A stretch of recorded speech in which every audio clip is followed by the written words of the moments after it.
Tuning in to the online broadcast network, AFTERBUZZ TV. Over 20 million weekly downloads in over 150 countries, and your number one source for after-show entertainment.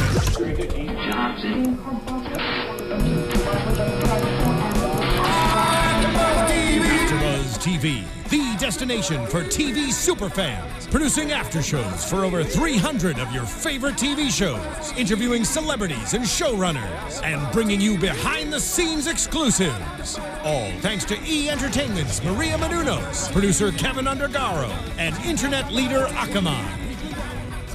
Now, let the buzz begin!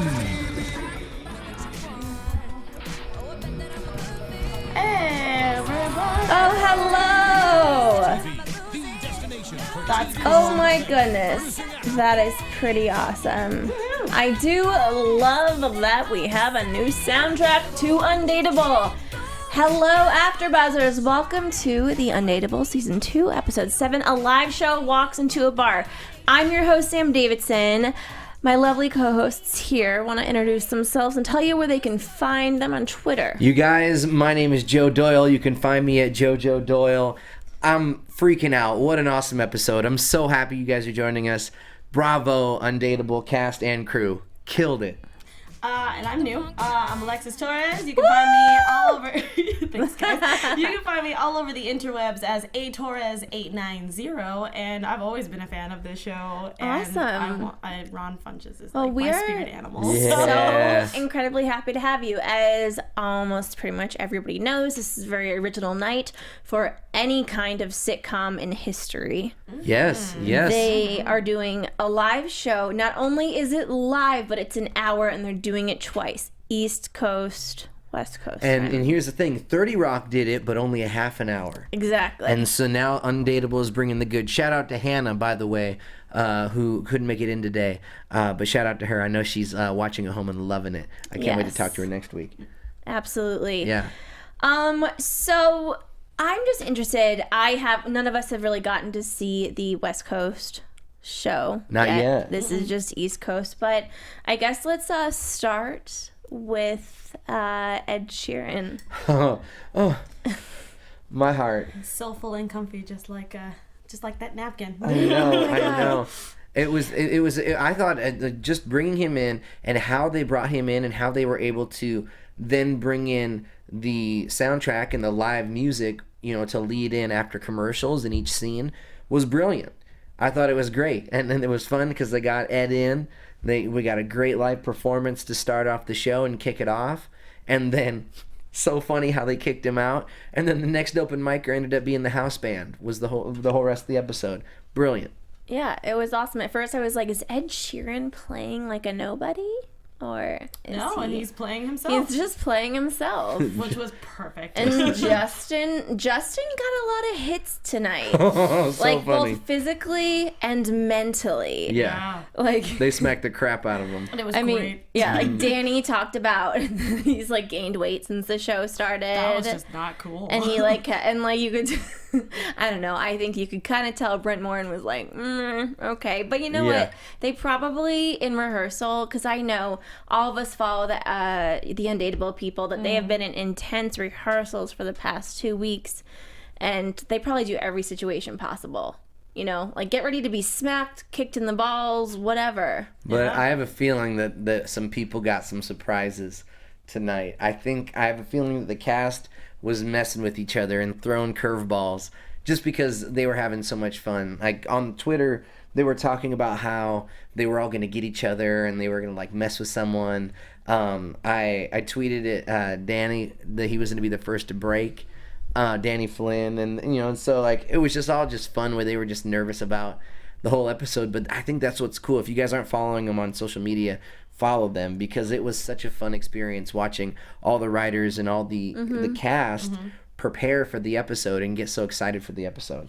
Yeah, I mean, I felt the same way. I liked that actually Chris was the first one to break when he was doing his CSI Cyber thing where he was pointing his little handgun at his phone, and you saw him kind of laugh and then snap back into his role. Yeah. It was hysterical. Shout out to James Vanderbeek and Bow Wow, stars of CSI Cyber. Yeah. I know. I kind of want to start watching that. Me too. Honestly. James Vanderbeek does parkour in it. Parkour. Oh, no. I've been thinking No about way. oh, God. Yeah, he does. He does. He's badass in it. He rejected me once at a bar, so we are not cool. He's married. I know, he was with his wife. All I did was call him Dawson. I just wanted to be his friend. He was not having it. How rude. Yeah, really rude. Anywho, let's talk about some of the appearances that happened on this episode. I kind of just want to go by that. So we have Victoria Justice. Yeah, she showed up, brought the fire from Nickelodeon. She's beautiful. Nice. I love her. Oh, I know, she's gorgeous. Yeah. I am on the panel for the Vampire Diaries, and she looks so much like Nina Dobrev. Oh, yeah, I never thought about that. Yeah, they look like almost exactly alike. It's very bizarre. Yeah, mind blown. So she basically is getting in between Justin and Danny. They're both vying for her, which has happened a few times between the two of them. And usually, Danny wins. Yeah. He's got all the game. Yeah, but this girl's 22, right? Let's talk about how old these guys are. Oh, dear. So we're saying Danny, they call him 100. I know. Listen, Joe, you're like, age doesn't matter. I'm not going to tell him my age. It's fine. But as a girl, think about a 22-year-old girl. She should know. She's talking to probably like a 37-year-old and like a... I don't think Danny's 37. Yeah. That would be really funny if he was, though. Dang. No I lie. mean, I think Justin's like 30. Yeah, I guess yeah, that's true. I mean, I was thinking like 34 or something. I mean, I don't know, like in my life, I mean, the last girl I dated, she was like 24 and I'm 33. All the game. Yeah, I was gonna say.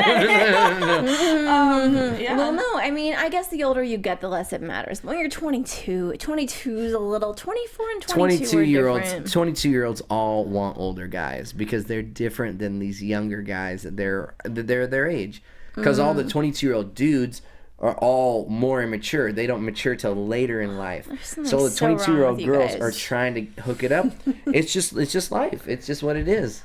I suppose so. I mean, what I found really interesting about this episode was that they were having Victoria Justice and Bridget Mendler sing the anthem, which I'm like, you know what? This is kind of, it's a stand-up. It's based on the stand-up. It's a semi-raunchy. I wouldn't say raunchy, but not like a, It's not a family-friendly comedy. It's not a family-friendly comedy. So to have those two girls kind of these are going to be our, it's like I needed it. You guys loved it. Because, yes, please. No, I insist, ladies first. I saw it as these girls, they did make their careers at one point about singing and being an artist in that kind of perspective. So I guess they're like, oh, you guys can sing. Get up there and sing. Go dance, monkey dance. Yeah. That's what I felt. I mean, I think that, well, here's the thing. I mean, child actors grow up. And there has to be that change, that, crossover into from a child to being considered an adult. True. And so and fans grow with these people, and just like Harry Potter, each Harry Potter movie and each Harry Potter book gets more and more adult like. And so at some point there has to be a shift. And so I feel like this is a perfect venue for both actresses to go ahead and make that shift and be considered more adult and and a little bit to be a little bit more risque. Yeah, but mix it in with some regular. They don't. It's the two of them together. To me, is is this a kid show? What is this doing? It's making too big of a statement that they need a younger female audience. Yeah, it did feel like an episode of Victorious for a split second. That was her show back then, and then Bridget was in again showing my nerdy side here. That she was in a movie called Lemonade Mouth, so it was pretty much just bringing that back. But I think if they threw Ed in there, maybe. Exactly. If they threw Ed or someone like that in there that was a little older, more established, it would have made me a little more comfortable. That's way jumping ahead, but that has been bothering. It bothered me when I was like, this was so good, but it truly kind of rocked me. So we had a lot of Scrubs alums. Yes. I know Alexis is a big fan. Giant fan. So let's recap all the Scrubs alums that were in tonight's episode. So we had Zach Braff, of course. The guy who played the janitor. Yes. Yes. And Donald Faison. Turk.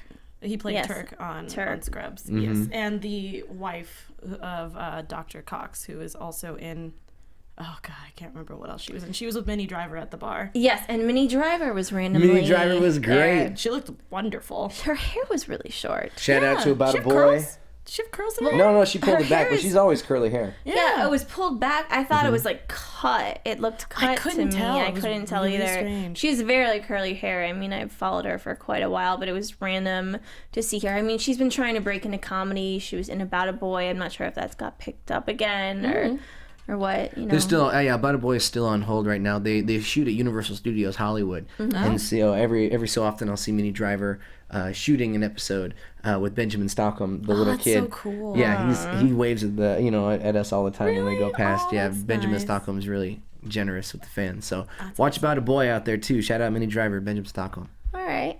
I started About a Boy and it was sweet. It was good. I don't know, something didn't get me, but I kind of want to continue because I love Jason Katims. Anyways, glad we're focusing on Candice this episode because I was very wary about her at the beginning. She is now one of my favorite characters on the show. We find out she is still dating her ex-boyfriend Trent. She almost backslided. Yeah. Well, Yeah. it kind of gave me the impression she had been backsliding for some time. Yeah. Well, according to her, she said that he needed a place to crash because he was out late or something like that, and nothing happened. But, She's been getting some. oh yeah, for sure. She's definitely been getting some. Yep. Yeah, I completely agree. A little nookie nook. That's what's happening. I mean, you know what? I hope so. Like, she's living literally in like a garage-looking thing. Yeah, or like an attic of some sort. It was weird. But we also find out something else about her at the end of the episode. She makes a pretty bold statement, and I really hope it gets picked up for season 3 because I want to see her chasing after Justin. Well, I said it long ago. Yeah. Yeah, you called it. Thank Nice. you. No one Yeah. ever remembers, and I'm like, yeah, Sam. And everyone's like, whatever. And I'm like, you know what? It feels good that I was remembering. I was Yeah. right. So I feel like she is the perfect Candice, is the perfect counterpart for Justin. Be a smart match. Yeah, I completely agree. They're very similar, so I get the opposites attract thing. That doesn't work, but it's like, Yeah.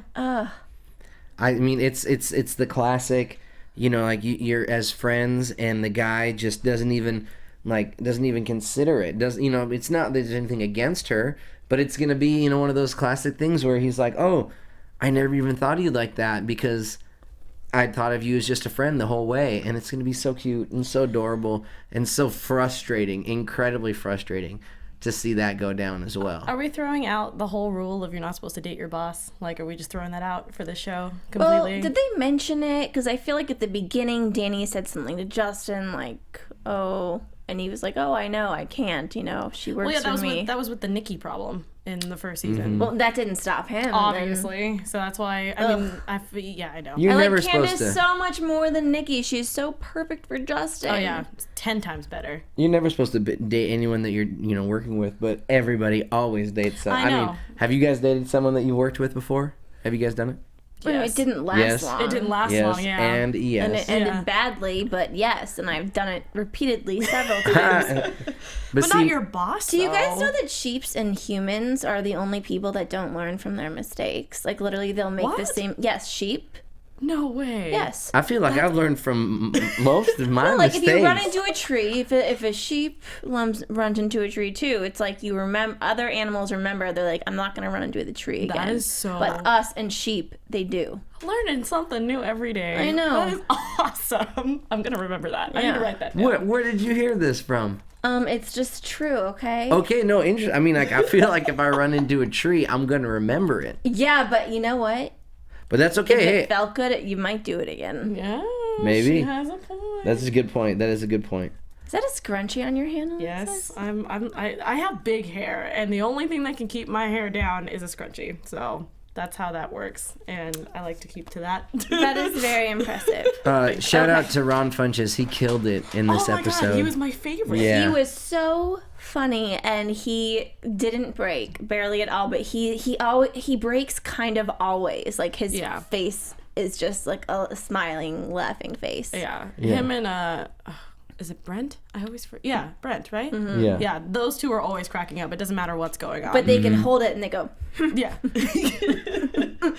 and like they're shaking and they're kind of smiling. It's the best. I had a friend in college that like he was a notorious breaker, and we would always try to make it happen, and he would do this forced frowny face. So it was obvious he was breaking, but he thought that he was still hiding it by just going like, Oh god. Yeah, I mean, there's not like a point for a live show if to watch people break. You know, So funny. because why else would there be a live show? Because that's the most fun, is to kind of like watch what happens, or else why not just tape it like regular? that's why America fell in love with Jimmy Fallon. But I think it's when it's a genuine break, when they're trying real hard, and I think that Yeah. they cast did a great job. So many, like, let's take a second to think about Danny and Justin when they all started talking at the same time. Was insane. Like pure bananas. Like that was Bravo. awesome. Like, I Yeah. gotta give you guys props because that was killer.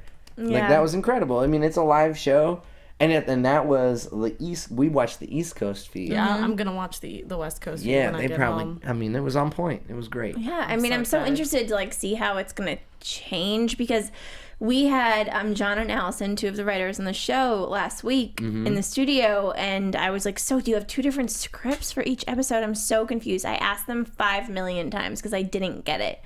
And they were like, no, it's the same script, 1 hour, East, West Coast, same exact script. And I was like, so crazy. nothing is going to be different at all.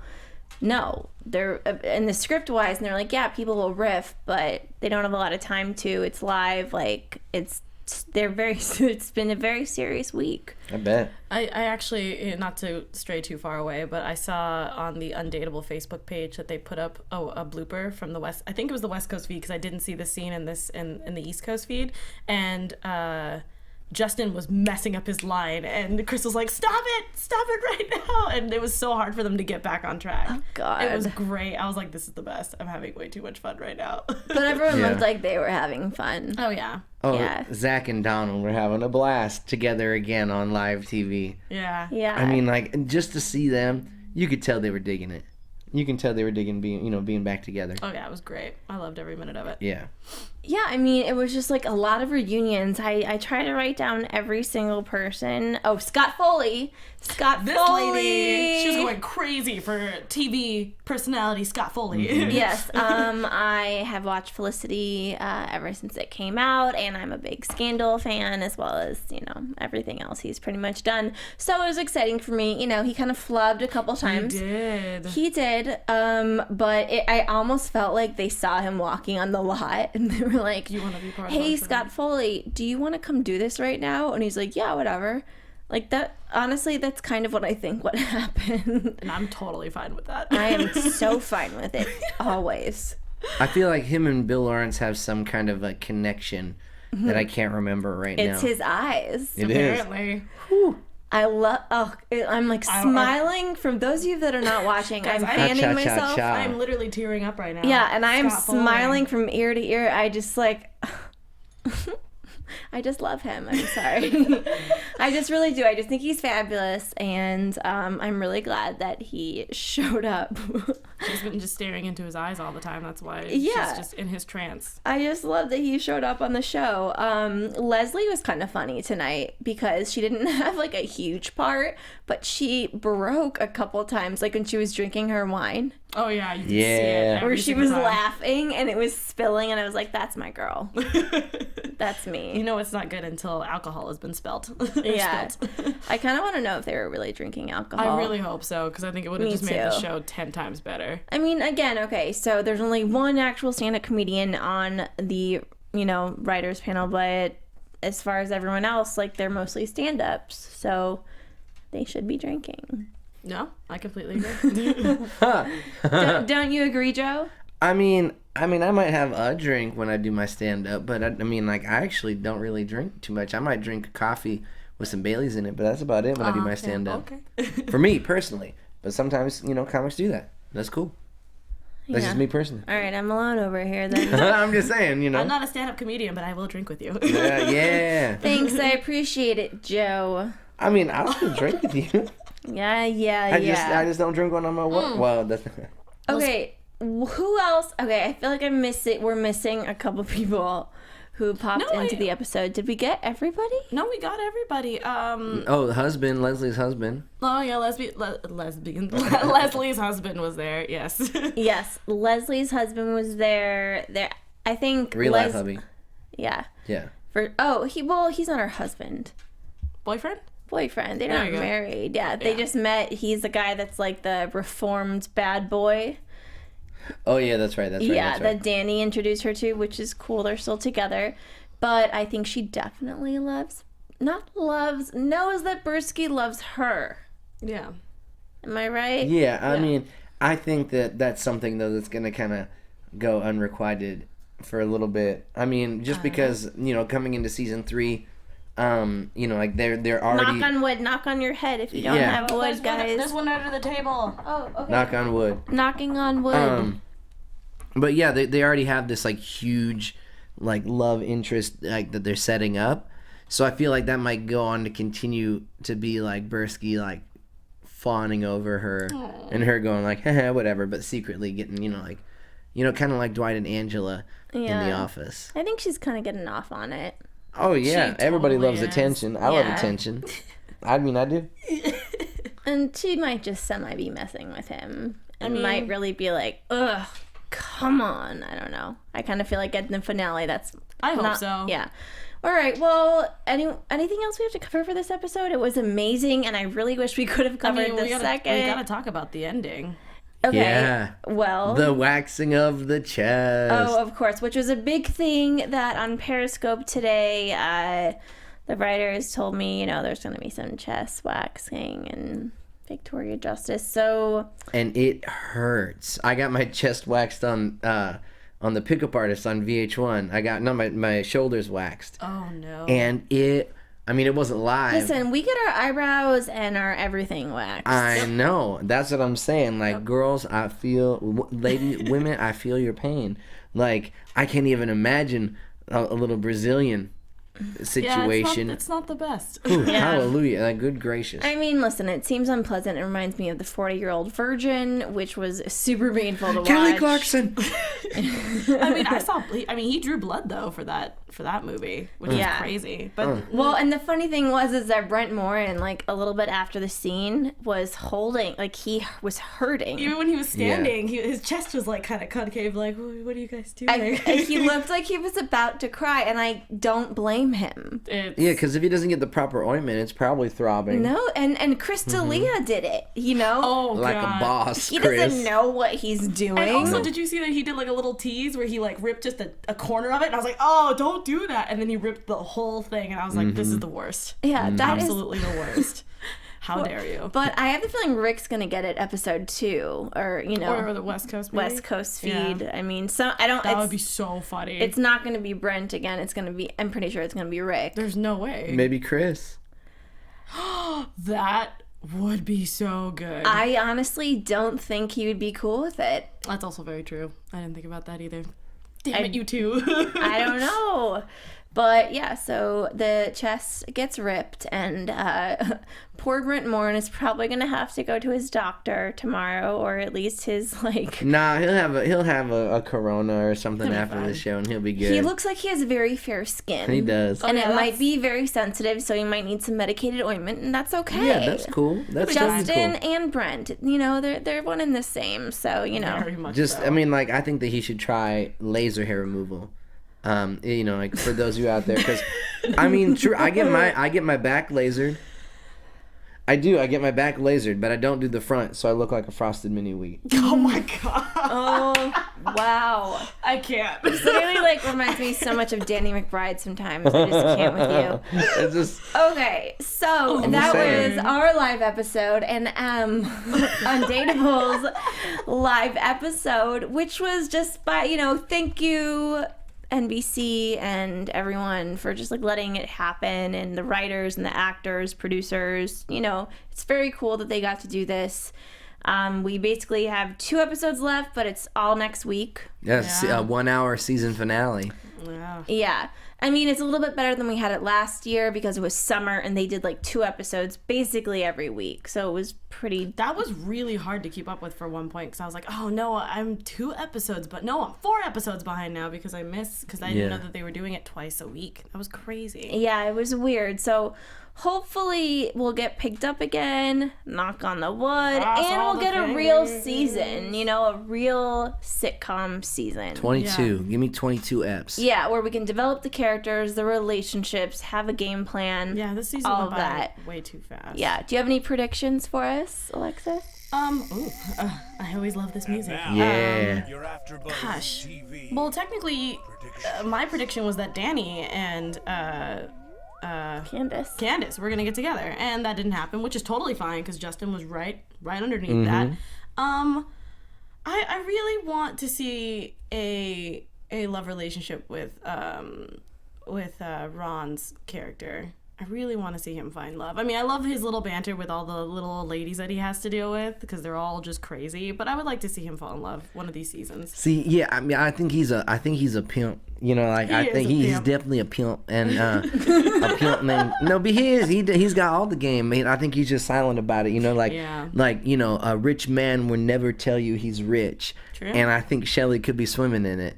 But I think he's just I can totally see that, but I would like to see it settle on the down, show. settle down, because there's only so far a man can roam. You got to find home sometimes. Shelley probably has his own web series, like on Pornhub.com or something. I would doubt that. I would not doubt that at all. Yes, find me on Pornhub.com. Oh my god, He has a secret That's a bad identity. impression of him. No, No but one he's still knows. adorable though. Yeah, he is. He really is. I think he respects women, though. I don't think you do porn. Oh, we forgot to talk about their competition. Yeah. The tips competition that they had. That's what we forgot to talk about. Yes. It just hit me. Sorry. No, there's so much random stuff. Yeah. Well, I'll bring that into my prediction. Okay. Yeah. Oh, go for it. I believe that after Shelley taught him that lesson, he will become a better bartender, and thus that he is more open. Might be more open to meeting someone that swims by the bar. Who? Ooh. David Flynn's character. What's it? I can't remember Brett? Yeah, Brett. Brett, I yeah. feel like that maybe now that he's lesson learned. He was kind of the Luke Skywalker and Ron was Obi-Wan Kenobi. Oh, and God, yeah. I think that, that might go somewhere. At least leaves the door wide open for something to go somewhere. And I think he deserves love too, because I feel like he's just kind of an angry Brit all the time. Yeah, but with a real little crumpet heart, like little Brit with a crumpet heart. Yeah. That was. I can't believe Ed Sheeran said that about saying, "Oh, does he have a sister? I hope that someone butters his crumpet." I was like, Yeah. whoa, Ed. Ed. It's Ed like, where did Sheeran. Ed come Bringing from? the fire. I know. So I don't know who is friends with who. Ed seems, Ed's in with T Swift, who's my bae. Nice. I love her, and anyone's like cool with Tay is cool with me. So he's cool with a lot of people. Kudos Apparently to so. him. Maybe he just likes the show, and they were just like, if you like the show, you want to come and sing? Yeah. That'd be cool that he even Smack liked the Justin show. around. Like that, it'd be in a way random to me, like a pop singer. Just okay. I mean, everybody gotta hanging watch out. TV when they're traveling across the country, to their next concert spot. They gotta have something on in the tour bus. Yeah. Yeah. Undateable could be Ed's thing. It never could know. be. Yeah. And It's my thing. If I was touring across the country. and we want to see more America watching. Whatever you do, tweet, Instagram, Facebook, talk about it, hashtag it, because I think these 2 episodes are a big factor of how NBC is going to be renewing them. Where can we find you guys online? Again, you can find me all over the interwebs, and where all Alexis Torres are sold at atorres890. You can also find me on our sister network, Black Hollywood Live, at Geek Nerd Tech, where I talk about video game news. Heck yeah. You can find me on Twitter and on Instagram at Jojo Doyle. And also, please follow all the writers and the actors on the show. They are on Periscope all the time. They give great insight into the show. So if you're a fan of Undateable, they welcome you into their community. So go follow them too. Yes, absolutely. Ditto what Joe said. They are so fun on Periscope. If you guys haven't done so already, please follow us at AfterBuzz TV on iTunes, YouTube, SoundCloud, the works, and just keep on talking to us. We love it talking to you guys on Twitter, whatever form it is, YouTube. It's nice. It's amazing. Very nice. You can find me, Sam Davidson, at samdavidsonentertainment.com and at samd43 on Twitter and Instagram. We'll see you guys next week for the season finale. I was like, whew. Sorry, guys. Season finale. That was a big mess up. Congratulations to Kip, one of the co-producers, just had a baby, 11 days old. So, Congrats. Kip, congrats, man. We'll see you guys next week. Bye, guys. From executive producers Maria Menounos, Kevin Undergaro, Phil Svitek, and the entire AfterBuzz TV staff, we would like to thank you for listening to the AfterBuzz TV network. To watch or listen to other after shows and post comments or questions, be sure to visit AfterBuzzTV.com. I'm Sir Richard Wentworth, and this has been a presentation of AfterBuzz TV. Buzz you later. The views expressed herein are those of the hosts only and do not necessarily reflect the views of AfterBuzz TV or its owners or principals.